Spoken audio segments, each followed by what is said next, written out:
Fala galera do canal da Química, tudo joinha com vocês? Eu espero que sim. Sejam bem-vindos a mais um vídeo do nosso canal e hoje a gente vai exercitar, é isso mesmo. Eu vou resolver uma situação, problema aqui com vocês e explicar essa situação, problema.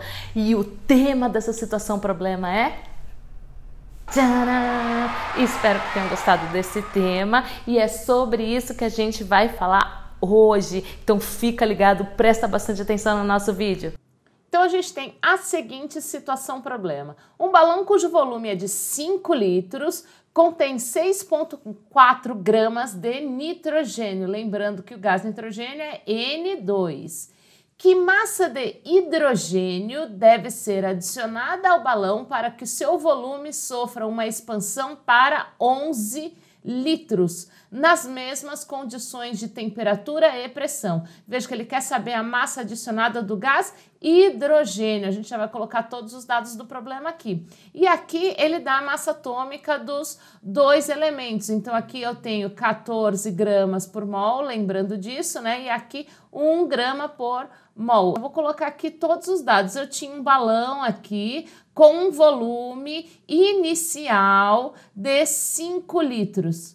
Eu quero saber se eu tiver um volume final de 11 litros, ou seja, se eu tiver uma expansão aqui de 6 litros, quanto que eu tenho que adicionar em massa do gás hidrogênio para que isso ocorra. Sendo aqui que inicialmente eu tinha uma massa, só que aí era do gás nitrogênio, que é igual, isso é o problema que está me dando, 6,4 gramas. Então, para 5 litros, eu já tinha aqui uma massa de 6,4 gramas do gás nitrogênio. Para ter essa expansão, qual é a massa de hidrogênio? Veja que ele fala aqui que está na mesma condição de temperatura e pressão. Se está na mesma condição de temperatura e pressão, então pressão e temperatura são constantes. Eu sempre tenho que avaliar isso. Se elas são constantes, trata-se do quê?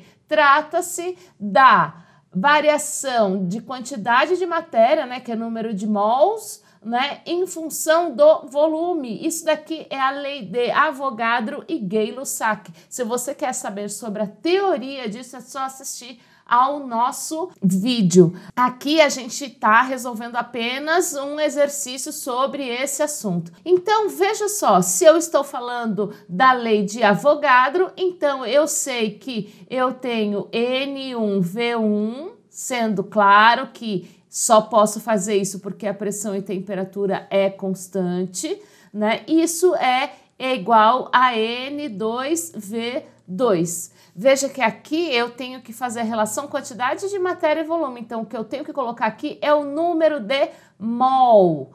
Então, eu vou determinar o número de mols de nitrogênio, que é o que eu tinha na condição 1. Para determinar o número de mols de alguma coisa, e nesse caso do nitrogênio, eu sei que o número de mols é igual à massa, e se eu estou falando do número de mols de nitrogênio, então a massa de nitrogênio sobre a massa molar do gás nitrogênio.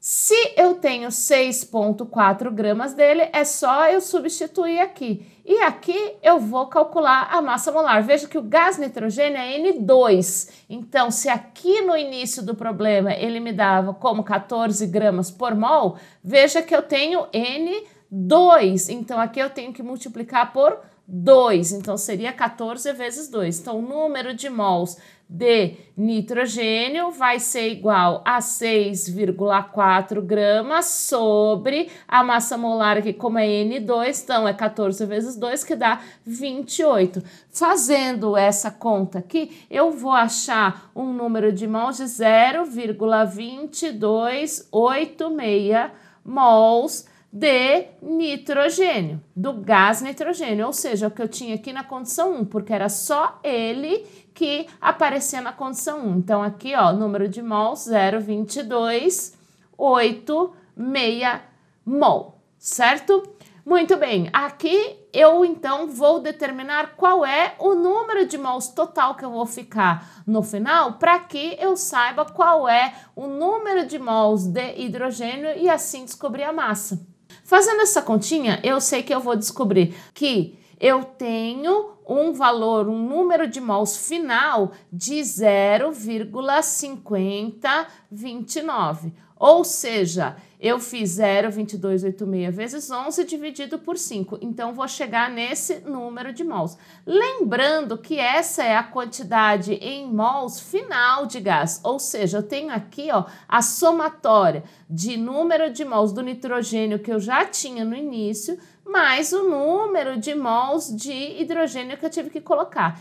Então, o número de mols total aqui é de 0,5029. Isso daqui é referente ao número de mols do gás nitrogênio mais o número de mols do gás hidrogênio. Se eu quero saber só desse cara aqui, então eu tenho que subtrair o número de mols de nitrogênio. Então, eu sei que ao total no final, eu vou ter 0,5029 mols. Se eu já tinha 0,2286 de nitrogênio, mais o número de mols de hidrogênio que eu acrescentei para poder chegar num número de mols final aqui de 0,5029. Então, o número de mols de gás hidrogênio vai ser igual a 0,2743. Só que o que ele quer saber? Ele quer saber qual é a massa desse hidrogênio. Então, eu vou fazer o caminho inverso do que eu tinha feito aqui no início do problema para achar o número de mols de nitrogênio. Então, eu sei que o número de mols de hidrogênio é igual à massa do gás hidrogênio sobre a massa molar desse gás hidrogênio. Então, se eu tenho aqui, ó, que o número de mols é 0,2743, eu quero saber qual é a massa desse gás hidrogênio, sabendo que a massa molar do hidrogênio é, ó, 1 vezes 2, porque aqui eu tenho 1 grama por mol vezes 2, então aqui vai ser igual a 2. Então, a massa de hidrogênio vai ser igual a 0,549 gramas. Essa daqui vai ser a quantidade em massa de hidrogênio que eu tenho que acrescentar para que esse volume do balão saia de 5 para 11. Lembrando que aqui ó, é sempre número de mols, eu não posso usar a massa diretamente aqui, é sempre pelo número de mols. Por isso que eu tenho que fazer essas conversões aqui de massa para número de mol e vice-versa. E aí, gente? Entendendo aí a resolução do problema? Eu espero que sim. Não esquece, se você está gostando, aprendendo, não esquece de deixar aí nos comentários e também não esquece de compartilhar com os amigos, porque do mesmo jeito que esse vídeo pode estar te ajudando, também pode ajudar a outras pessoas. Combinado? E esse foi o tema do nosso vídeo de hoje. Eu espero que tenham gostado e aprendido bastante aí com o nosso canal. Beleza? Te vejo no próximo vídeo, hein? Se liguem, segue aí o canal da Química.